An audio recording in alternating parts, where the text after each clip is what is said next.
Ever stop to think about this? That your trip to the grocery store could actually send ripples across the entire global economy? I know, it sounds kind of disconnected, right?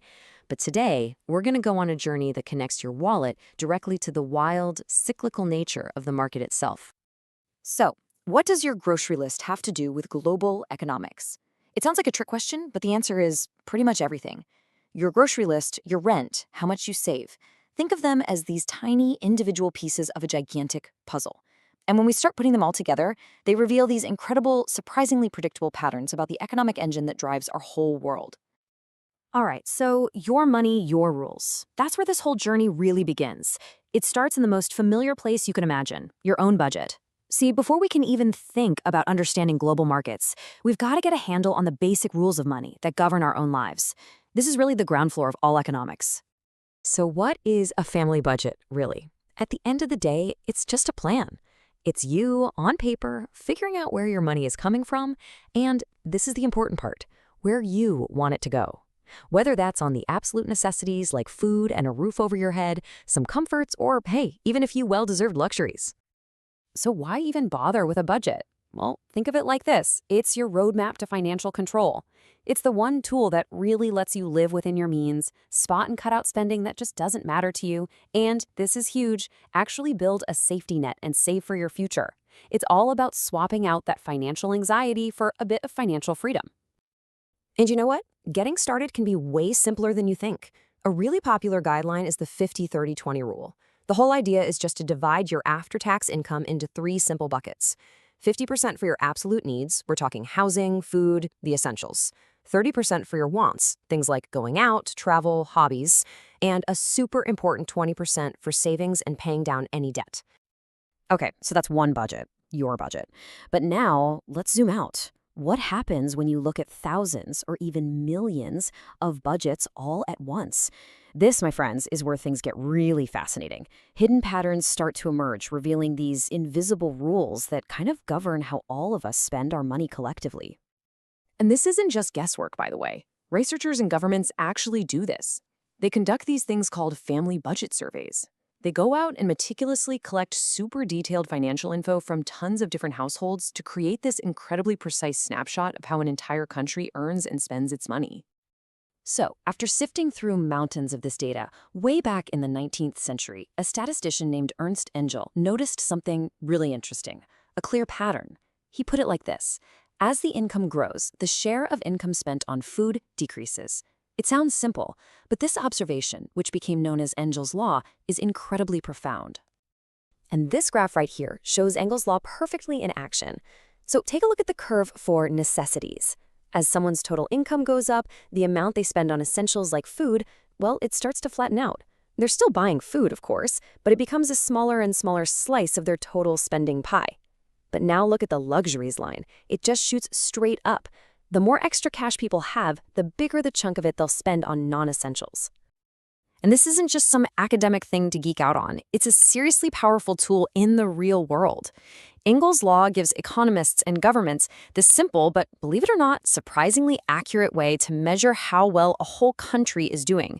Just by looking at the percentage of income that a nation spends on food, they can get a pretty good idea of its level of poverty and its overall economic health. It's amazing. Okay, so we've been talking about the demand side, right? How we, the consumers, spend our money on food. But what about the other side of the equation, the supply side? Well, this is where things get really interesting and honestly a little bit chaotic. It's time to talk about something called the cobweb model. So the cobweb model helps explain those wild up and down price swings you sometimes see, especially with things like farm produce. The absolute key idea here is a time lag. Think about it. Farmers have to decide how much to plant today based on the prices they saw last year, but they have no idea what the price will be when it's actually time to harvest. And that delay, that lag, is what creates this crazy cycle. Let's make this super real with an example. Imagine a strawberry farmer, okay? So one year, bad weather just decimates the crop. There are very few strawberries around, so prices go through the roof. Now, seeing those amazing profits, all the farmers think, whoa, I'm planting a ton of strawberries next year. But here's the thing, every farmer is thinking that. So the next year, there's a huge flood of strawberries, a massive surplus, and the prices just crash. Now everyone's discouraged, so they plant way less the following year. which, you guessed it, leads to a shortage and high prices all over again. And the cycle just keeps on going. But here's the twist. This cycle, it doesn't always play out the exact same way. The cobweb model actually shows us 3 totally different ways this can all go down. 3 possible futures for the market. First up, we've got what's called the convergent web. In this scenario, those wild price swings start to get a little bit smaller with each cycle. It's like the farmer's reactions get a little less extreme each time, and the price gradually spirals inward until it finally settles down at a stable point. That's the sweet spot, the equilibrium, where the amount being produced perfectly matches what people actually want to buy. The second possibility is the complete opposite. It's called the divergent web. And here, each cycle just makes things worse. The price swings get bigger and bigger and bigger, spiraling further and further away from a stable price. This leads to total market chaos and instability. We're talking a classic explosive boom and bust cycle. And last but not least, there's the continuous web. In this case, the market basically gets trapped in a permanent loop. That cycle of high prices and low prices just repeats itself perfectly, over and over again. It never gets closer to that stable point, but it never flies off into chaos either. It's just a state of permanent, predictable fluctuation. All right, let's step back for a second and pull all of these threads together. Let's look at the big picture that emerges when we connect your personal wallet to these huge, sweeping market forces. So, just think about the journey we've just been on. It all starts with something super personal, your budget. But then, when we zoom out, we see Ingalls' law in action, showing how our collective demand for stuff like food changes as we get richer. That shift in demand affects prices, right? And those prices send a signal to producers, like our strawberry farmer, which can kick off those wild boom and bust cycles we saw in the cobweb model.